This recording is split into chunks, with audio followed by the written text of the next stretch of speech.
Hi, this is Joanne. Welcome to this bedtime story that is called The Old Woman and the Enchanted Song.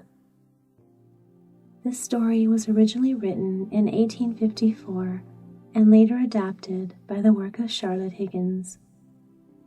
This lovely tale is about a little girl called Ruth who feels unloved and unwanted by her family when out of nowhere an old woman appears and takes her on a magical healing journey that changes her life forever.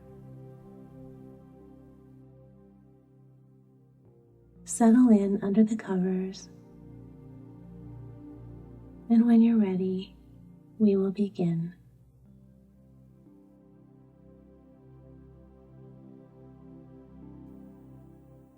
Ruth had two sisters, Grace and Jessie. Now Grace and Jessie were twins, and everybody praised their blue eyes and rosy cheeks. Grace and Jessie always played together, and little Ruth, who was younger than either of them, was often left alone. No one ever called her beautiful, nor stroked her hair, nor kissed her brow. And when she stood beside the twin sisters at the gate, people passing by would praise the flaxen curls of Grace and Jessie. Then they would turn towards her, their smiles vanished, and they would silently turn away. Ruth would then disappear by herself in some favorite nook of the garden, feeling sad and ashamed.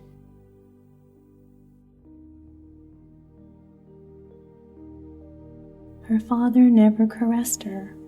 His love seemed to be kept only for the twins, whose two bright faces peered over his chair and whose glad voices were always ready to greet him on his return home.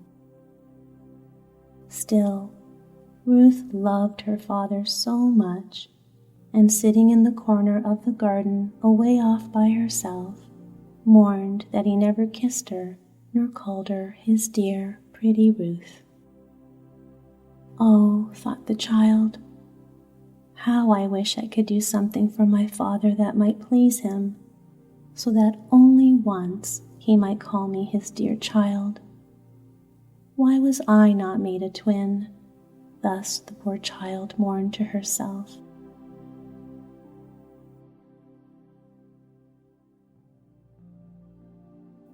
She had a doll which she made her constant companion. She told it all her griefs and really came to feel that the doll understood all she said to it. She also had another pleasure. It was that of reading. Her mother had given her many books, and she loved to sit among the rose bushes and read their beautiful stories. She liked to read about a man who lived off alone upon an island and had only some cats and monkeys for his companions, how the cave was his house, and how he often looked out into the ocean and saw not one sail, and wandered about upon his island without ever hearing a human sound. Ruth was fascinated by this story, and she read it again and again, yet the book was as new to her in its interest as at first. Then there were other stories she loved to read, some about lovely young girls who went out into the world alone to seek their fortunes and returned home with wealth and honor. She often wished she might go forth in this way, so that when she came back, no one should dare call her plain or unlovable. Then she longed to hold some secret power, so that whoever she should desire to do so should love and caress her. But still no fairy stooped down from the skies to change her black stiff hair into shining ringlets, or her skin into the fairness of that of her sisters. And so Ruth only read and wondered and wished.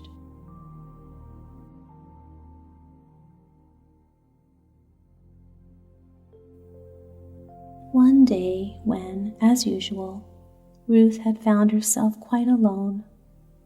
Grace and Jessie had gone to take a walk, and her mother was reading by herself.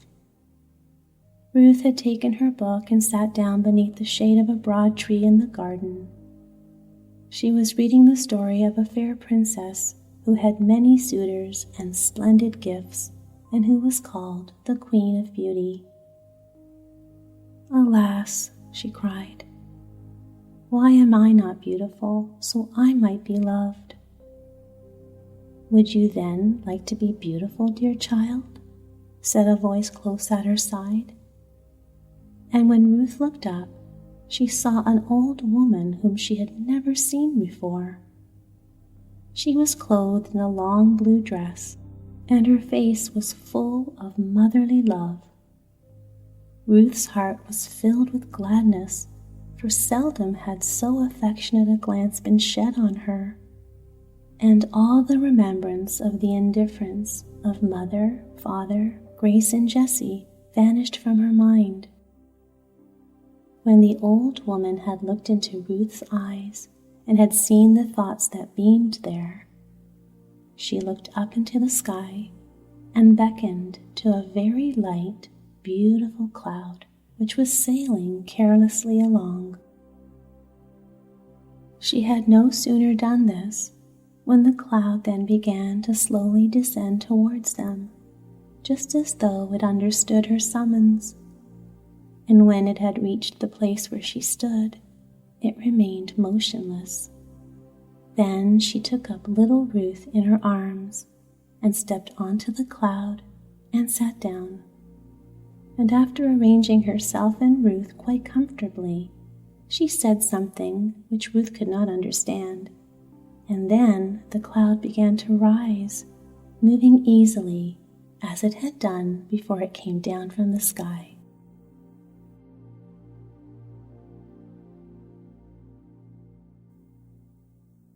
While they were going up, Ruth was amazed to see how the garden and the tree below became continually smaller and smaller, and how by and by she could only distinguish the house, and how that became dimmer and dimmer until it entirely disappeared from her sight.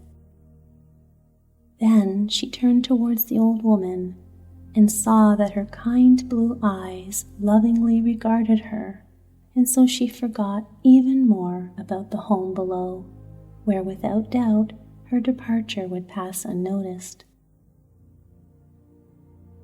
New objects began to attract her attention. The cloud on which they sat did not, like the others, just float over the earth, but it went proudly on and came among the stars and constellation of stars, and no tongue could describe their beauty. And then the deep blue was ever about her, and she saw it extend out far in the distance, growing to a darker and darker shade until it became like the air of midnight. Then the most beautiful sight of all was when a falling star glided past her and shot afar into the dark blue beyond. There was such a dazzling glory in it. At last they did approach one bright star, and Ruth saw to her delight that the cloud had come down into a lovely garden, and the old woman stepped off from it, and she took her up also and placed her on the ground.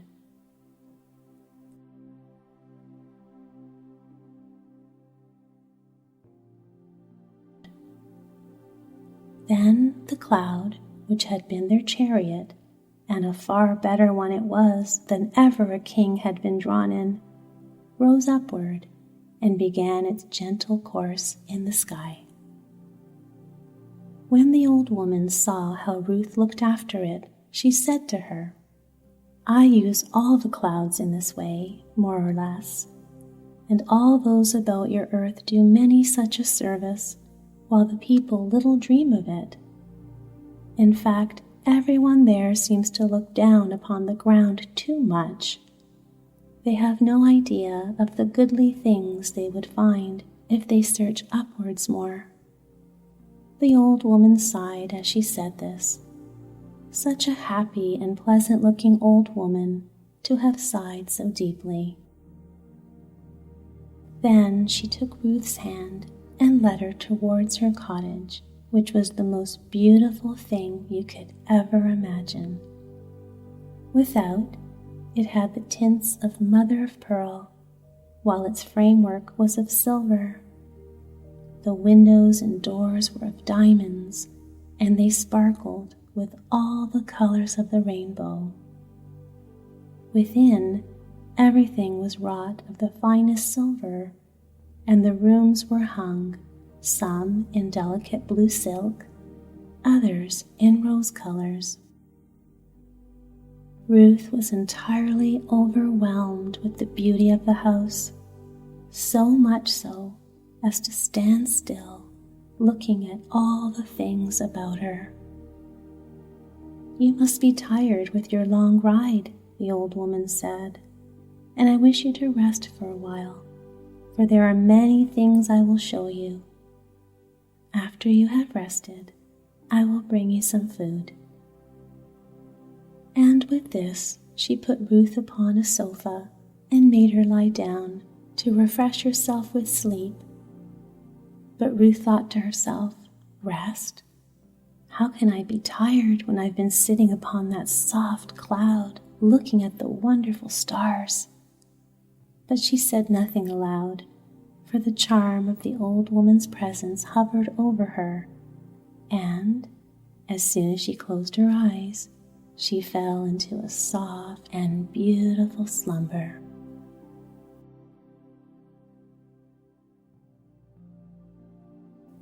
Oh, the dreams Ruth dreamed then. Strangely enough, she thought her father and mother, as well as Grace and Jessie, were riding and playing on the clouds. They were all so happy together, and they seemed to love her very dearly in her dream. She remembered nothing of her former neglect. She dreamed how her father called her to him and laid his hand upon her head ever so gently, and it made her so happy.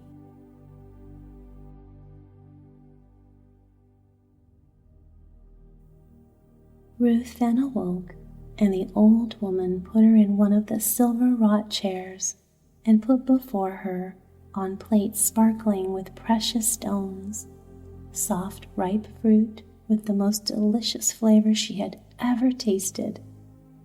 She could not help thinking how glad Grace and Jessie would be to see such before them. At that moment she looked up and saw the old woman smiling upon her, and so she took 2 of the most beautiful and the largest of the fruit and put them in her pocket, for she had no doubt that all too soon she would have to go back to earth. When she had done this and finished her delicious meal, the old woman bade her to leave her chair and come to her, upon which she took her in her arms, and looking lovingly down upon her, said, "My dear Ruth, I am going to show you all the treasures which the children upon the earth gather together in order sometime to take with them to heaven.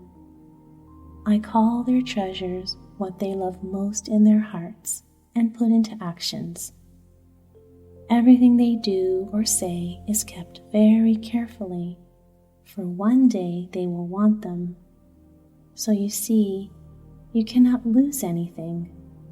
Everything in nature, every cloud that seems only leisurely floating in the sky, is serving some purpose."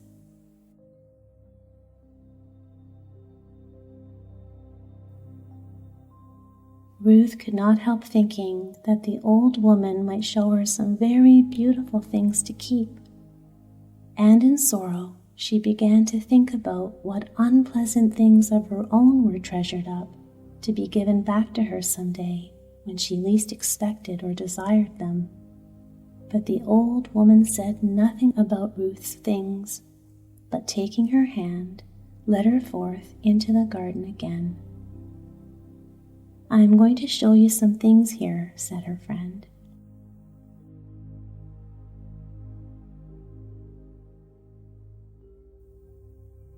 They had soon passed into the garden where Ruth saw the most delicate flowers she had ever seen. They were so tall and nodded their heads gaily to each other, but when she came to a bed of violets, white ones and blue, so large, larger than she ever thought possible for them to grow, she stopped to gaze upon them in complete admiration. The fragrance, too, was delicious, more so than those her mother had, although those were very fine, too. Take some, my child, said the old woman, who watched in delight with a kind smile. So down upon her knees she dropped and took them, and she could not help thinking how beautiful and lovely a smile would fall upon her mother's face as she gave them to her. So the violets, too, were carefully laid in her pocket for her mother.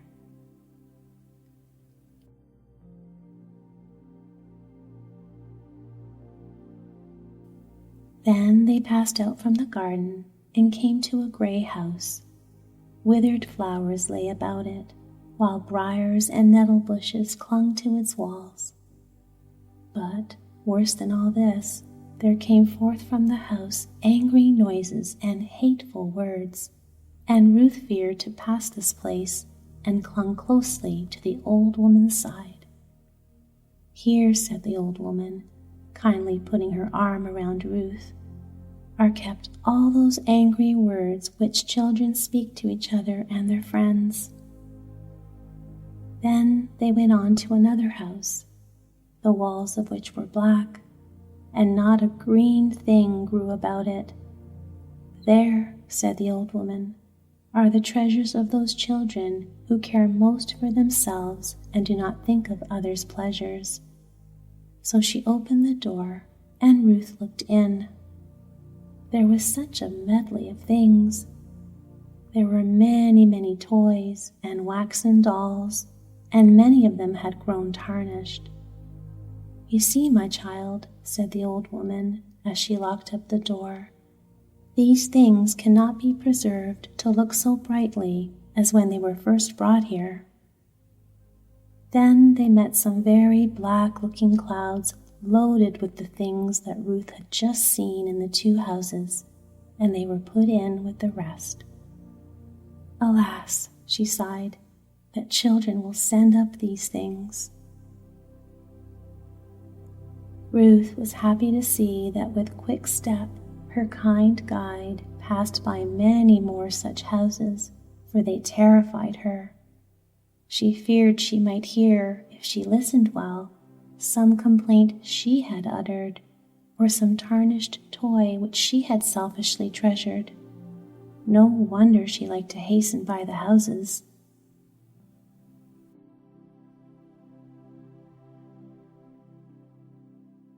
Then they passed away from the dreary desert places where black houses were, into beautiful plains where the grass was mingled with bright, lovely flowers, and rivulets carefully flowed along. And here were lovely temples, shining with precious stones, so that Ruth clapped her hands at beholding them. Here, said the old woman, are more beautiful treasures, which are my great glory and delight. She showed Ruth one, round with the whitest blossoms among green leaves, in which were treasured all the smiles ever given to comfort people who had grief in their heart. And these smiles shed about the whole temple a light like a halo of glory. In another were the soft, loving words which many children had given other children who were sad to encourage their weak hearts, words which they had given and forgotten, but which had yet been carefully gathered up and put in this temple. From this temple a low sound of sweet music rose, which filled Ruth's heart with peace, as if she had everything she could ever desire. In another temple were all the words of love which children express and feel in their hearts to each other. From this temple proceeded louder tones, but yet those of sweetest harmony. In another, all the gentle, loving words ever whispered to animals. I prize these the most, said the old woman. It is very strange, said she, looking upon the temples, that I find these precious treasures thrown about very carelessly upon the earth. The children never dream of their worth, and if I were not always there, some would be lost. But remember, Ruth, none are suffered to be lost. And so, when the children to whom these belong are going into heaven, they shall find there many a treasure they did not dream of possessing. Thus shall the treasures they had forgotten grow brighter and brighter.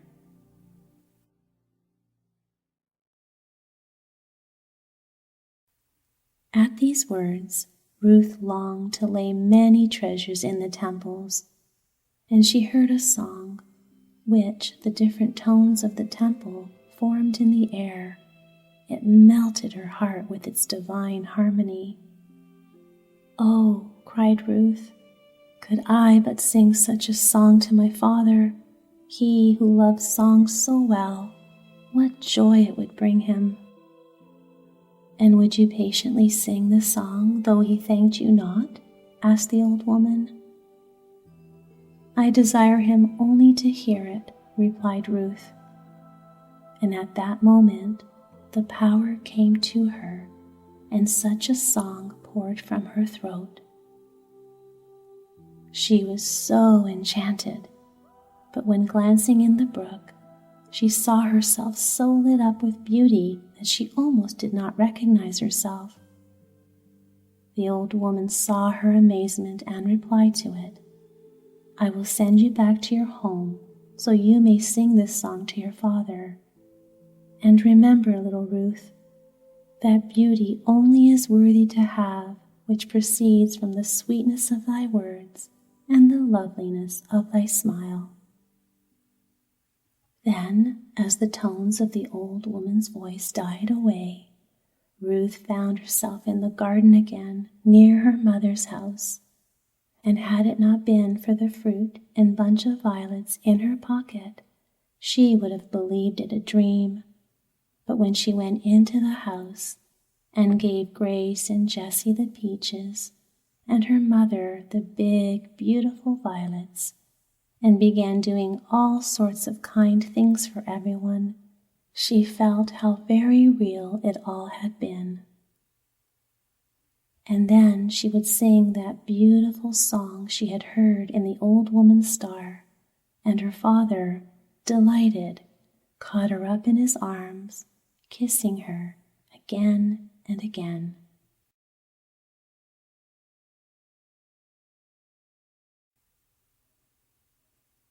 That evening, Ruth lay in her soft, warm bed, remembering all that she had seen that day.